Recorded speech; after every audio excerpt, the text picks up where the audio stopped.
I don't care. He'll be late getting out of here. I don't care. I'm not going to say. Look at the eye. CBS. Are we going? Okay.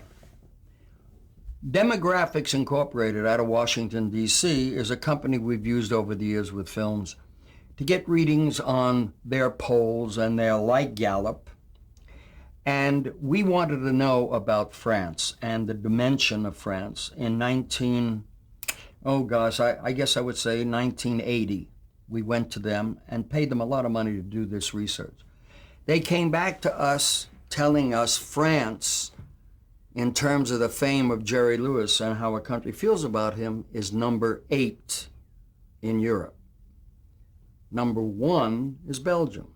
Number 2 is Italy. Number 3 is Germany. Number 4 is Spain. Number 5 is the Netherlands. Number 6 is Romania.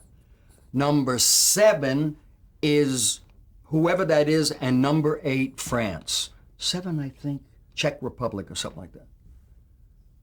That the male from all of these places is 3-1 to France. When I did my concerts in Germany and Italy, I played to 25,000 people at the stadium in Berlin, and there were 25,000 people outside. I had to do another show for the people outside. When in Germany you get a laugh, they stamp, they go crazy. France is number 8. It's incredible. And when I go to France, you wouldn't believe what goes on. I mean, I can never walk anywhere without 500-600 people following me with children and dogs. Jerry, oh, but they never push. They never, ever push. Same thing in Israel. I mean, I walk on the streets in Israel, and my films are so big there that they say, oh, shalom, Jerry, oh, we love you. You know how the Israelis are. Come to my house for our spaghetti. Okay, let's get back to your television appearance. You did Saturday Night Live, didn't you? Yeah, I did Saturday Night Live. I don't remember when. Some time ago, but I had a wonderful time with those kids. Did you? Yeah, it was wonderful. And a film called Fight for Life?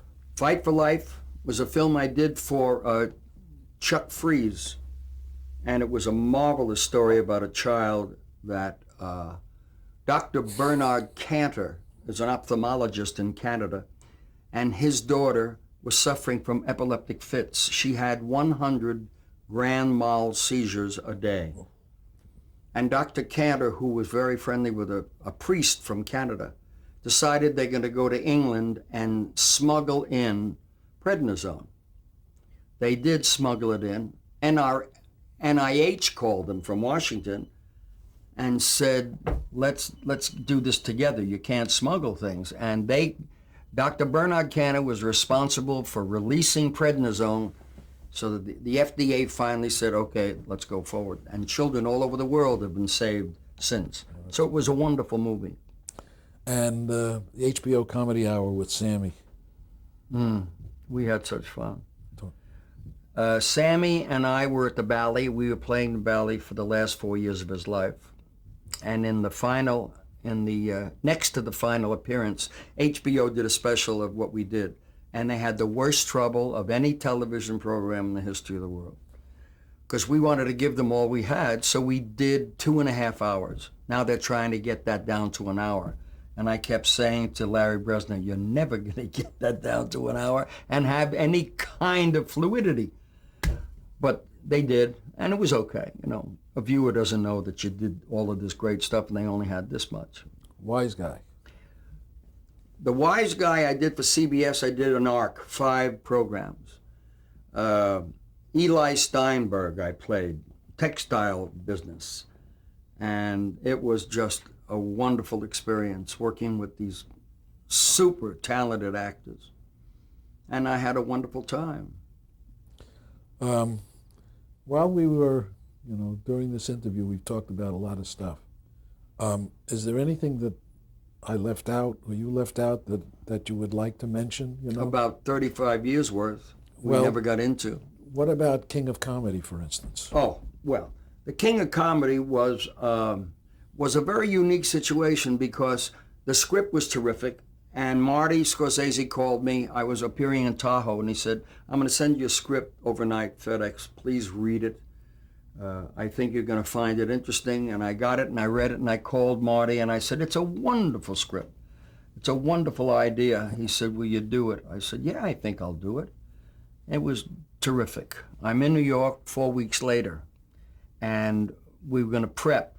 And for the next 8 weeks, Marty and Bobby De Niro and myself met every day, and their questions to me were related to why I have no anonymity and what's it like being a celebrity.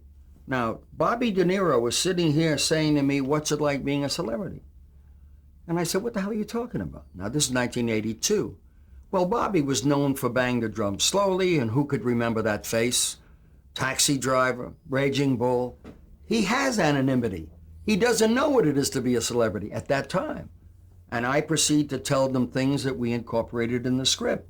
And it was a wonderful experience to watch the stuff take place. And I was giving them the benefit of some, at that time, some 50 years of experience.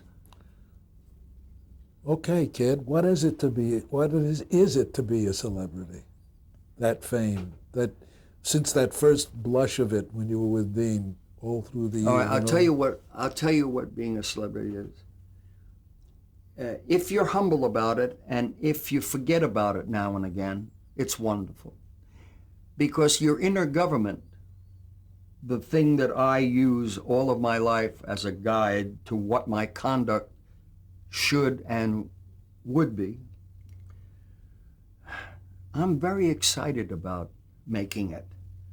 I'm like a 9-year-old kid. I am playing it to the hilt. I go shopping for things I don't need. I spend money like it's going out of style. I'm thrilled to death that when I'm in a restaurant and there's 18 people lined up standing for 2 hours, that the maitre d' takes me right to my table. I feel badly for all of those people, and I think it's unfair, but I don't want it to change. That's as honest as I can be. I don't want that to change. While going to my table, I am terribly saddened for those that are still sitting there and waiting there. But celebrity brings you a lot of things. I'll give you the most important, most precious moment of celebrity that I can remember. My daughter, who's the air in my lungs, and I don't have to tell you what she means to me. She has made me a whole new human being in the last 8 years. A better human being, I should say. And we were in Florida, and Danny was 4 years old. Her name is Danielle. We call her Danny. And the pilot of this chopper, I call a pain in the ass. Going? Yeah. Okay. Danny is 4 years old, and I had just opened at the theater in Fort Lauderdale with Damn Yankees. What happened was, Danny had picked up a pill in the bathroom of the suite that someone must have been, prior to our coming there, had left the pill on the floor or dropped the pill on the floor, and Danny ingested the pill. I think she thought it was candy.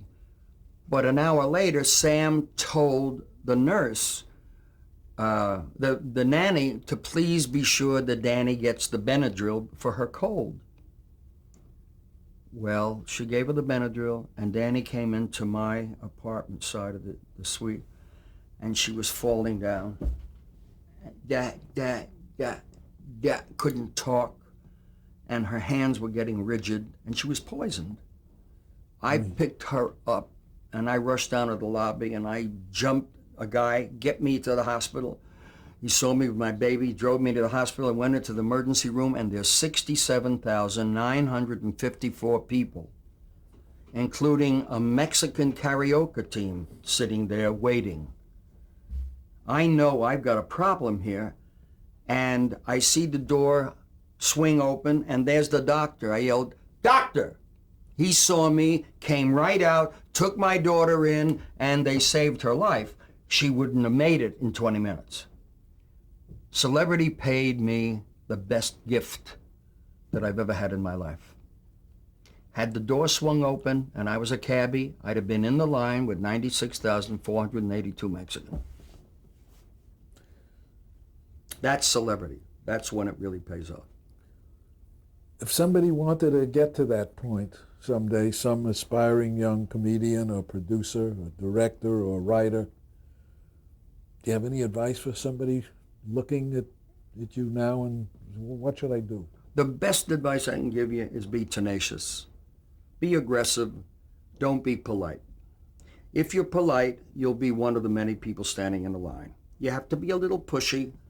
You have to be prepared to say you're sorry, that you were wrong, or you possibly have made a mistake. But on the whole, you got to go for it. You ain't never going to round the bases unless you swing at the bat. And if you don't swing at the ball, rather, you're never going to get around first, second, and third. You just have to want it so desperately that you can go without food. Then you're on your way. Mr. Levitch, how Yes. would you best like to be remembered? I've been asked that before. How would I best like to be remembered? I think that I don't care. I really don't care. I want to be recognized now when I can appreciate it. Listen, okay, I'm going to give you a couple of names here. Okay? And I would like you to give me a description or an anecdote. You're talking verbal Rorschach, right? Yeah. Okay. Yeah, variable, schmarible. Go ahead. People you might have worked with or people you admired or whatever. Right. Red Skelton, Brilliant, brilliant clown. Johnny Carson, Brilliant monologist. Dinah Shore, Wonderful singer. Marty Scorsese, Brilliant director, too short. Robert De Niro, One of the best actors that ever lived. Sammy Davis Jr., One of the nicest Jews I ever met. Frank Sinatra, One of the nicest Gentiles I ever met. Most generous, most giving, most loving man I ever met in my life. Hal Wallace, A putz. Norman Torog, Norman Turog was one of my first directors. He taught me a great deal. He was a good director. John Rich, If John Rich didn't have so many personal problems, he'd be a wonderful professional. Peter Lawford, Peter Lawford was Harry Horseshit. I don't know if you're going to use that, but that was him. You know, he'd have the cufflinks and the ascot, and he was always playing Harry London.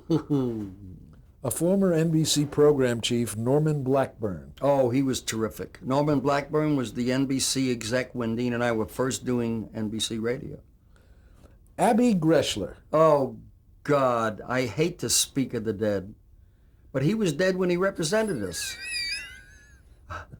You remember Larry Gelbart saw Gressler's wife walking down Fifth Avenue? He walked over to her and said, "You have my condolences." And he was standing next to her.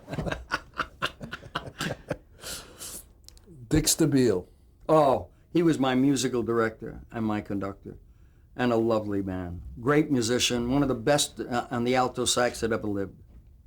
Jack Keller, Oh, my teacher about when I was paying him a lot of money as my press agent. He was representing George Evans in New York, and I went to him one day and I said, "Hey, I'm paying you a lot of money to get my name in the papers." He said, No, you're paying me a lot of money to keep your name out of the paper." He said, "That's what you're paying me for." Paul Cohen, Paul Cohen was the man who asked me if it was a viable idea to do a telethon for the dystrophic child. Ed McMahon, Oh, God. Well, that's a pussycat. He's there for you whenever you want him. He's a loyal, staunch friend. And the beauty of Ed McMahon is that he personifies Webster's definition of friend, which is one who holds a personal regard for another. That's Ed McMahon. Lou Wasserman, Good businessman, ran MCA. He was, I think he was trained with the SS, but he did nice work, Lou Wasserman.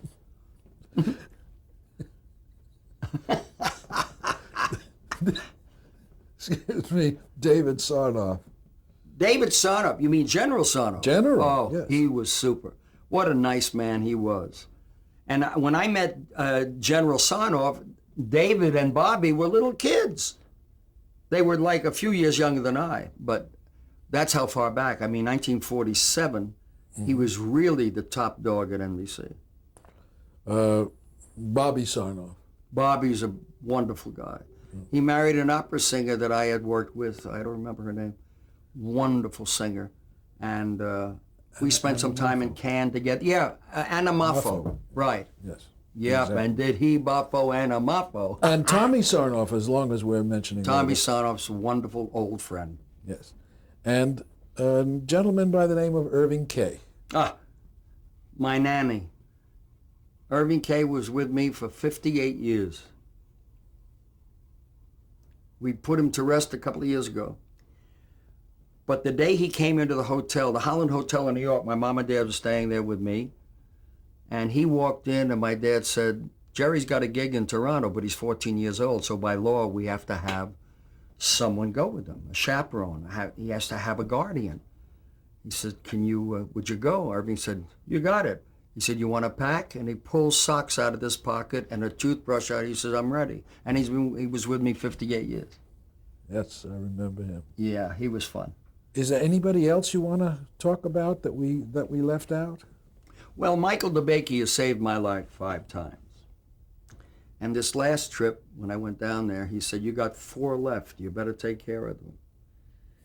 He saved me when I was a dope addict, cleaned me out, set me straight. Then I had open heart surgery, saved my life then. Then I had prostate cancer, and he took care of that business and straightened me out.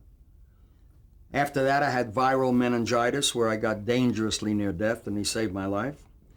And just a month and a half ago, he did it for the 5th time when they pronounced me full-blown diabetic.